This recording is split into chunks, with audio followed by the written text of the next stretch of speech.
Novenas jornadas STIC CCN-CERT. Detección e intercambio, factores clave. Antes de empezar, pues queremos agradecer al CCN-CERT su invitación para estar aquí y hablar un poco de este tema de las filtraciones por canal lateral e intentar responder a la pregunta de si las certificaciones son la solución o no son la solución. Como ya ha dicho Javier, pues somos Luis Hernández y Agustín Martín del CSIC, quienes hemos preparado esta presentación. Un poco el índice de lo que vamos a abordar en el rato que tenemos esta tarde es, en primer lugar, recordar cuál es el concepto de seguridad teórica y seguridad matemática, y vamos a ver cómo esta seguridad matemática y teórica no es lo único que hay que tener en cuenta a la hora de llevar a cabo la implementación de sistemas o de algoritmos criptográficos en diferentes dispositivos. De hecho, vamos a ver cómo es obligatorio, de alguna manera, para quedarse uno tranquilo, que la seguridad debe pasar no solo por la parte teórica o matemática, sino además que debe afectar a lo que es la seguridad de los dispositivos y la implementación práctica de los algoritmos. Vamos a ver algunos de los ataques que se llevan a cabo hoy en día, que son algunos más recientes, otros menos recientes, pero que hay que tener en cuenta para intentar, de alguna manera, proteger los dispositivos con los que estamos trabajando. Y al final vamos a hablar un poquitín de la necesidad o hasta qué punto la certificación de los dispositivos es indispensable para garantizar esa seguridad de la que estamos hablando. Bien, comentando un poquitín la seguridad teórica y la seguridad matemática, hay que recordar que si ya desde el año 1883 Kerckhoff enunció su principio, y que es la máxima de cualquier criptógrafo que utilice la criptografía hoy en día, hay que recordar que la seguridad de un criptosistema no debe depender de mantener secreto el algoritmo de cifrado empleado. La seguridad solo depende de mantener secreta la clave. Ese es un principio que utilizamos hoy en día en cualquier tipo de implementación criptográfica. Por tanto, la hipótesis de partida, siempre que se desarrolla algún tipo de sistema criptográfico, es que el atacante lo va a saber casi todo. Casi todo significa sabrá cuál es el criptosistema que empleamos, sabrá cuál es la longitud de la clave que estamos utilizando, sabrá cuáles son los mejores algoritmos que existen en la actualidad para llevar a cabo la ruptura o la vulnerabilidad de un sistema, sabrá cuál es la mejor tecnología que se puede utilizar, y sobre todo hay que tener en cuenta que debemos suponer siempre que por lo menos es tan listo como nosotros. Cualquiera de esos factores que no se considere o que no se tenga en cuenta supone que uno va a perder en ese ataque, en esa lucha contra los atacantes. Por tanto, el atacante solo va a desconocer el texto en claro, y no siempre, y lo que nunca va a conocer va a ser lo que es la clave que se ha empleado en el procedimiento. Esta situación, que es la que realmente tenemos hoy en día en todas las situaciones, es lo que nos va a obligar a recurrir a determinados problemas matemáticos que tradicionalmente se llaman problemas matemáticos computacionalmente difíciles. Computacionalmente difíciles no significa que el problema matemático sea difícil. El problema matemático será o no difícil en función de los conocimientos que uno tenga de las matemáticas. Pero hablamos de problemas computacionalmente difíciles cuando un problema no es resolver una ecuación diferencial o una integral, que puede ser más o menos complicado o más o menos difícil. Un problema matemático se dice que es computacionalmente difícil si, sabiendo resolverlo, si teniendo un algoritmo que lo resuelva, si teniendo una implementación que lo lleve a cabo, el tiempo que uno va a necesitar para calcular la solución es de miles de años. Eso sí es difícil. Por tanto, el principio fundamental es un problema matemáticamente no difícil, sino computacionalmente difícil. Tradicionalmente, los problemas que se utilizan en criptografía, como es bien sabido, son el problema de la factorización y el problema del logaritmo discreto. El primero es el que es la seguridad del criptosistema RSA, como bien se sabe, y el segundo es la seguridad de las implementaciones bien del criptosistema del Gamal, del cambio de clave de Diffie-Hellman, de las curvas elípticas, etc. Esos son los problemas matemáticos que se sabe cómo se resuelven, que hay algoritmos que lo llevan a cabo, pero que el tiempo necesario para calcular la solución requiere de miles de años si uno elige bien las entradas del algoritmo. Hay un problema colateral con esto, que es el problema de la primalidad, pero que ya se ha demostrado que no es un problema difícil desde el punto de vista computacional. Bien, si tocamos un poquitín el tema de la factorización, como todos recordamos, factorizar un número solo consiste, voy a procurar hacer muy poco uso de las matemáticas, pero a veces es indispensable. Digo que factorizar consiste solo en calcular los números primos que dividen a un número dado. Ahí tenéis un ejemplo muy sencillito, el 3630, cómo ese número se escribe como producto de números más pequeños. Eso, que es un problema relativamente sencillo, se complica un poco más cuando llegamos al RSA 768. Es un número de 768 bits que se sabe que es producto de números primos y ese es el número RSA más grande que se ha factorizado hasta ahora mismo. De hecho, pasado mañana, el día 12, se cumplen 6 años desde que ese número se factorizó. El número anterior que se factorizó de este estilo fue un RSA 640, de 640 bits, y fue en el año 2005. Es decir, del 2005 al 2009 pasaron 4 años y pasamos de 640 bits a 768. No se ha conseguido factorizar ningún número más grande que cualquiera de estos dos. Eso sí, y además con un tiempo de computación que es considerablemente elevado. ¿Eso qué significa? Que a partir de este momento tenemos que empezar a pensar en números más grandes que compliquen el problema matemático para que de alguna manera estemos seguros. De hecho, la propuesta hoy en día es que usemos números de este estilo. Un RSA 2048 es el que tenemos más o menos todos en nuestro DNI electrónico y por tanto es una clave que de alguna manera es bastante segura. Hay que tener en cuenta además otra cosa, y es que los procesos matemáticos desde el año 2005 para factorizar números no han mejorado. Solo ha mejorado la computación, la tecnología y el paralelismo de los algoritmos. Por tanto, de momento, si uno usa una clave de este estilo, está bastante seguro de que no se va a romper y no va a ser vulnerable.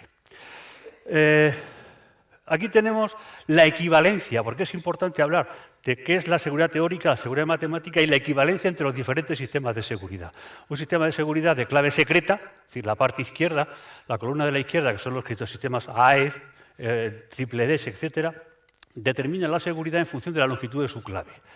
La equivalencia de cualquiera de los que están a la izquierda es la misma fila, por tanto, aquí vemos que un DES o cualquier sistema de clave secreta de 80 bits es equivalente a 1024 bits en un RSA o a una curva elíptica de 150. Como vemos, por la columna primera y tercera, la equivalencia en claves de los criptosistemas de clave simétrico o secreto es en la mitad de los criptosistemas basados en curvas elípticas. Pero cuando hablamos de RSA ya nos disparamos. Hoy en día todos usamos un AES de 256 o de 192, o usamos una curva elíptica de 384 o de 512, pero a nadie se le ocurre utilizar un RSA de 15.000 bits. ¿Por qué? Pues porque no nos caben.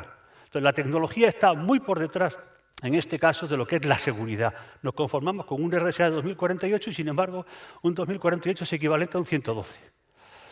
Eso es un desfase entre lo que es la seguridad teórica, la seguridad matemática, con lo que es la tecnología y el desarrollo de la tecnología que tenemos hoy en día. Por tanto, lo que tenemos que pensar es que una cosa es la seguridad teórica y la seguridad matemática y otra cosa es la tecnología que nos permite determinado tipo de implementaciones o determinado tipo de seguridades en función de cuál es el dispositivo que estamos usando. Eso más o menos funcionaba así hasta el año 96. En el año 96 la seguridad se basaba sobre todo y casi fundamentalmente en la seguridad matemática de los algoritmos. Hoy en día ya no es eso suficiente. Desde el año 96 que se publicaron 2 artículos, un artículo que es de Coger, se publicó donde Coger fue capaz de romper un sistema RSA, un sistema Diffie-Hellman y un sistema de firma digital estándar del NIST, solamente sabiendo cuánto tiempo tardaba un dispositivo en calcular determinado tipo de operaciones. Eso revolucionó el mundo de la seguridad y el año siguiente, en el año 97, en el Eurokit del año 97, se presentó otro ataque donde se rompía. Romper significa, como todo el mundo sabe, calcular las claves privadas, ¿no? Donde se rompía un RSA con el teorema chino del resto y induciendo un fallo, es decir, provocando un fallo en el dispositivo que estaba llevando a cabo los cómputos. Por tanto, a partir de este momento ya hemos de replantearnos que la seguridad ya no es la misma. De hecho, estamos viendo que la seguridad ahora ya no depende de las cuestiones matemáticas, sino que depende de cómo uno implemente el algoritmo dentro de un dispositivo. Primero hay que implementarlo bien, pero además hay que asegurarse que ese dispositivo ejecuta los algoritmos adecuadamente, de forma segura y que no es vulnerable. Por tanto, hay que procurar evitar lo que se llama que los datos queden exfiltrados, o sea, que se obtenga información del propio dispositivo que está llevando a cabo los cómputos. Hay diferentes tipos de ataques, que son los diferentes canales por los que uno puede obtener información de un dispositivo. Uno de los canales puede ser bien porque cuando uno se hace un cómputo con una tarjeta, un Smart Card o con cualquier otro dispositivo, un FPGA, etcétera, etcétera, cuando uno pincha en las patas del chip y calcula cuál es el consumo de potencia que está llevando a cabo cuando se hacen operaciones o cuando calcula la diferencia de temperaturas que se produce en ese chip cuando hace cómputos, o cuando calcula cuáles son los diferentes campos electromagnéticos que se producen cuando el chip de esa tarjeta está llevando a cabo determinado tipo de computación, se sabe, se ve, se ha demostrado que ese tipo de cómputo depende, o sea, ese tipo de consumo de la temperatura, de la potencia, del campo electromagnético depende no solo del tamaño de los números que se están utilizando, sino del tipo de operación que se está llevando a cabo. Por tanto, hay que vigilar, hay que tener en cuenta que la implementación ha de evitar este tipo de ataques. Como veis, hay unos cuantos. Uno de los últimos, que vamos a ver luego, es el atacar un sistema en función de los diferentes niveles de ruido, pero ruido en el sentido de sonido, de los sonidos que produce un dispositivo cuando está haciendo algún tipo de cálculo. Y por último veremos cómo se puede obtener información cuando se provoca un fallo en un dispositivo. Pasando un poco por encima, así más o menos rápidamente, aquí tenéis el consumo de potencia de una tarjeta cuando está calculando un RSA. Se colocan en el chip, se determina cuál es el consumo de potencia y como se puede ver hay poco consumo, mucho consumo, poco consumo, poco consumo y hay momentos en los que el consumo de la tarjeta o del chip se dispara. Eso es una traza de un descifrado de un RSA, que se calcula fácilmente con un osciloscopio y se obtiene esa información. ¿Qué sucede? Que como estamos hablando de que el atacante tiene o se basa en lo que es el principio de Kerckhoff, sabemos, y él sabe, cuál es el algoritmo que estamos utilizando para llevar a cabo el descifrado. Todo el mundo sabe que para llevar a cabo perdón por el algoritmo, pero es indispensable para entender la transparencia anterior y la siguiente. ¿De acuerdo? Es muy sencillito. Todo el mundo sabe que para cifrar con RSA se coge el mensaje, se eleva una potencia, que es la clave, para descifrarlo, se calcula una división y se coge el resto. Esa es la operación que se hace y no es más que eso. Una potencia, una división y un resto. ¿Qué sucede? Que cuando eso se implementa de esta manera. Aquí tenemos una clave, no voy a explicar el algoritmo, solo ver que el algoritmo se llama eleva al cuadrado y multiplica de izquierda a derecha porque se toman en cuenta los bits de la clave de izquierda a derecha. Solo hay que fijarse en cuál es la parte que se itera. La parte que se itera dice que elevamos al cuadrado siempre y luego, si el bit de la clave es un 1, además multiplicamos. Eso es el procedimiento, solo es ese. Aquí tenéis un ejemplo de que el primer bit que no es 0, por tanto elevamos al cuadrado, el segundo bit es 1, elevamos al cuadrado lo anterior y multiplicamos por la x, el siguiente es 1, luego elevamos al cuadrado anterior, multiplicamos por x, etcétera, etcétera. De esa manera, ese es el algoritmo que lleva a cabo el descifrado. Ahora bien, si un atacante sabe cuál es el algoritmo que estamos utilizando y lo que obtiene es ese tipo de información por el consumo de potencia, lo que está viendo claramente es que aquí tenemos poco consumo, mucho consumo. Es decir, elevamos al cuadrado y multiplicamos. Elevamos al cuadrado, elevamos al cuadrado, elevamos al cuadrado y multiplicamos. Elevamos al cuadrado y multiplicamos.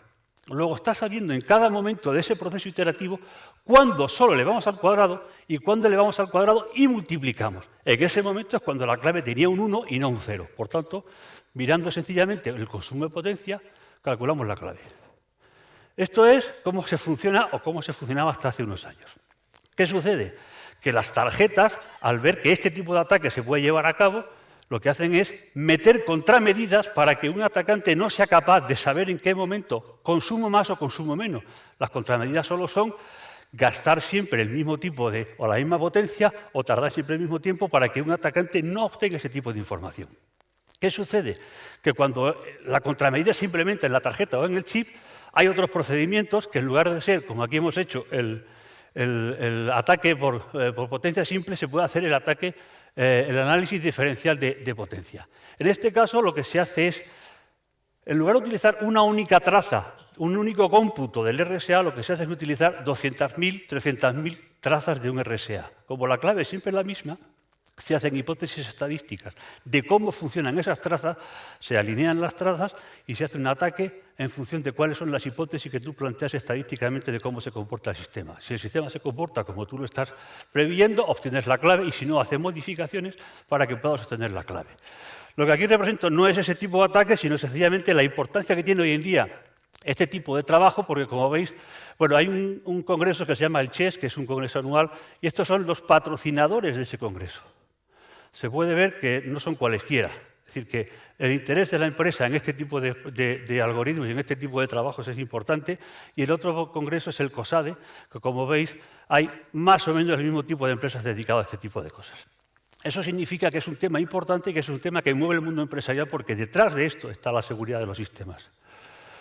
Otro tipo de ataque es el que comenté antes, que es el análisis temporal, es decir, Coger publicó en el año 96 cómo era capaz de romper un sistema RSA, lo que comenté antes, un RSA, un Diffie-Hellman o una firma digital estándar del NIST, sencillamente con un procedimiento similar al que conté antes, solo calculando el tiempo que tarda el algoritmo en ejecutarse. Más tiempo, más operaciones. Más tiempo, más longitud de clave. Y fue capaz de romper ese sistema solo sabiendo esas cosas. Eso significa que a partir de este momento hay que empezar a pensarse las cosas de otra manera. No vale implementar el algoritmo más eficiente. Hay que implementar el algoritmo más eficiente que no pierda información para que el atacante sea capaz de atacarnos. Aquí tenéis otro tipo de ataque, es el de las emanaciones electromagnéticas, que tradicionalmente estoy hablando del año 2001, Kicksquatter en el año 2001 demostró que era posible, colocando una sonda encima de un chip, capturar las emisiones electromagnéticas que tenía ese chip cuando hacía computaciones, cuando hacía cálculos. Y a partir de ahí fue capaz de, con el chip trabajando, romper los sistemas que se estaban ejecutando. Hoy en día, eso fue en el año 2001. No es hace mucho, pero tampoco fue recientemente. Sin embargo, en marzo de este año, en marzo del 2015, se ha hecho el mismo tipo de ataque, pero contra un portátil. Este es un portátil que está ejecutando un proceso de descifrado y esta es una antena que está colocada a 50 centímetros del portátil. Este es el portátil que lo está atacando. Y directamente recogiendo las emisiones electromagnéticas del portátil, no del chip, sino del portátil, se puede llevar a cabo un ataque y se puede obtener la clave que se está ejecutando en ese dispositivo. En este caso, un dispositivo que es un ordenador portátil. Otro tipo de ataque también relativamente reciente es el de ataque por ruido, como decía antes, o por sonido.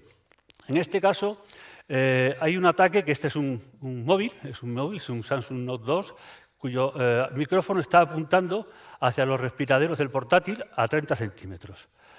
Lo que demostraron este equipo de investigadores de Israel, del Instituto Tecnológico de Israel, es que el ataque puede extraer claves de descifrado de 4096 bits de RSA desde portátiles en una hora usando el sonido que genera el ordenador durante el proceso de descifrado.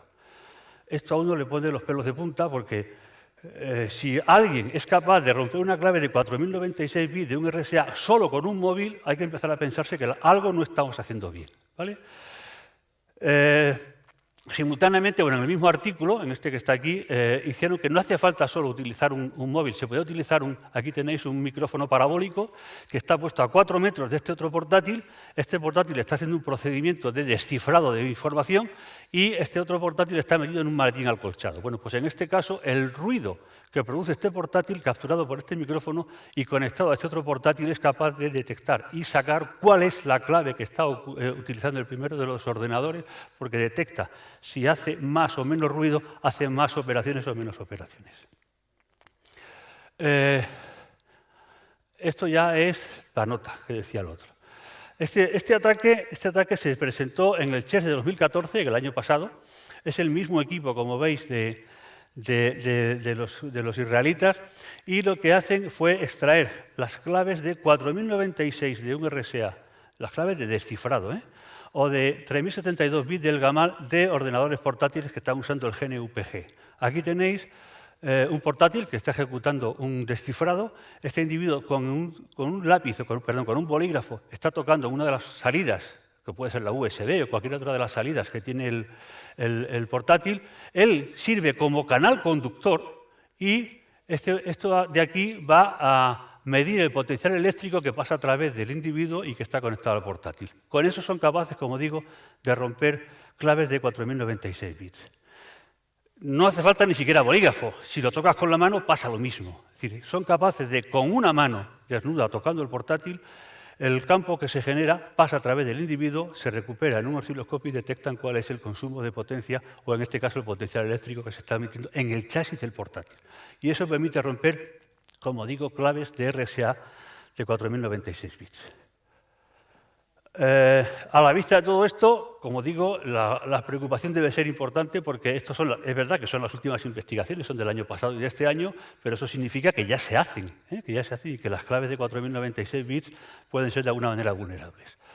Y otro tipo de ataques son los ataques por inducción de fallo.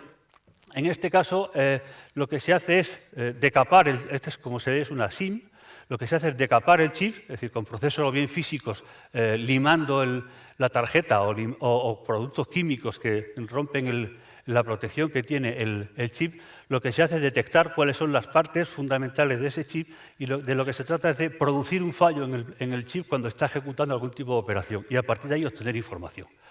Parece también otra película, pero si pensáis que aquí abajo tenemos un chip y esto es una máquina, es un aparato que dispara rayos láser y, por tanto, lo que puede hacer es modificar el estado de una memoria, modificar un algoritmo cuando se está ejecutando, se pueden llevar a cabo los siguientes tipos de ataques. Aquí hay una implementación de una firma electrónica, utilizando también el teorema chino del resto, y lo único que se hace es utilizar los dos primos P y Q y calcular la firma a partir de dos firmas parciales, que son la firma relacionada con el P, uno de los primos, y con Q, que es el otro de los primos. Este es el protocolo habitual, normal y corriente, eficiente y que funciona adecuadamente. Bueno, pues con un solo fallo, es decir, provocando un solo fallo, de modo que si somos capaces de lanzar un rayo láser justo cuando se está haciendo esta operación, esa operación de ahí, de modo que el resultado de esa operación es erróneo, si matemos un disparo láser y el resultado es erróneo, lo que calculamos es otro valor distinto, pero el algoritmo sigue y, por tanto, este valor que se ha calculado, que sería la firma real, no es la buena, sería una firma distinta. Bueno, pues sabiendo esta otra firma que es errónea, y restamos con la firma que sí salía anteriormente, lo que obtenemos es que este valor es un múltiplo de pi, de p, que es el número primo de la clave. Y, por tanto, el máximo común divisor de este valor y la n da uno de los primos y la división da el otro. Sistema roto. ¿De acuerdo? Esto funciona con un único fallo exitoso en el caso del RSA. Para el caso de AES o de DES hacen falta unos cuantos, que pueden ser desde una docena hasta unos cientos. Pero eso permite que con un fallo que se produzca, ser capaz de recuperar información. En definitiva, estamos viendo que los sistemas no son suficientes por sí solos. Necesitamos que algo o alguien sea capaz de certificar que esos sistemas funcionen como dicen que tienen que funcionar. Esta mañana ya lo hemos oído varias veces en diferentes ponencias, que el proceso de certificación de los sistemas o de los dispositivos es fundamental. En este caso, tenemos el organismo de certificación del CCN, que lo que hace es precisamente eso. Ya se ha comentado, hace varios tipos de certificaciones. Unas son las certificaciones de Common Criteria, que, como sabéis, son estándares internacionales que deciden si un dispositivo verifica determinado tipo de características de seguridad. Hay una certificación criptológica y una certificación TEMPES. Además, en España tenemos tres laboratorios, que son estos tres laboratorios que tienen diferentes tipos de calificación en función de hasta dónde pueden llegar a garantizar la seguridad. Los hay que llegan hasta el nivel 4, hasta el nivel 7, dependiendo de cuáles sean las características de cada uno de esos laboratorios. El organismo de certificación, en nuestro caso, pertenece a SOGIS. SOGIS es una especie de grupo de élite de Europa en el que tienen un acuerdo de reconocimiento mutuo, de modo que los dispositivos que están reconocidos por uno de los países están automáticamente reconocidos por el resto de países. Aquí tenéis todos los países que están en SOGIS y los que están en azul son los que podrían ser primera división, es decir, los que todos pueden certificar hasta un EAL4 y los que están en azul hasta un EAL7, que es el máximo nivel de seguridad que se tiene. Por tanto, y un poco para concluir, ¿qué hace falta? Hace falta que cualquier dispositivo que utilicemos, nuestras administraciones públicas o nuestras empresas, estén certificados para que alguien garantice, alguien externo y de confianza, garantice que el dispositivo que estamos utilizando ha pasado unos controles y unas medidas de seguridad que realmente hagan lo que dicen que hacen. Y como conclusión, ¿qué se puede decir? Pues que a la vista de los ataques que os hemos presentado hace un momento, no es todo tan fácil, no es todo tan seguro y necesitamos que esos dispositivos que usemos de alguna manera estén certificados y nos garanticen que realmente son seguros. Y con esto termino y muchas gracias por su atención.